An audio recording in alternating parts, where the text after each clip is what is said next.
Let's make a plant hanger. You're gonna need scissors and twine. 8 equal pieces of twine and knot them together. This is going to be your base. Next, separate the twine into 4 equal sections. Put your planter in the middle and measure how tall you want your first knot to be. You can use a marker to mark off your measurement. Next, you're going to tie off a knot where you marked it off. You want to make sure your knots are even. For better measurement, you can use a ruler. Now, it should look like this.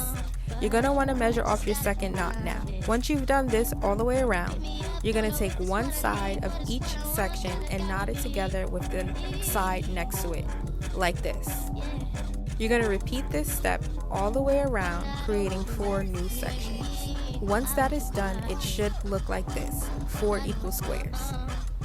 Here I'm just separating it a little bit more. Next, place your planter in the middle and pull up on all sides and form a knot at the top. You can also place a hook for better hanging.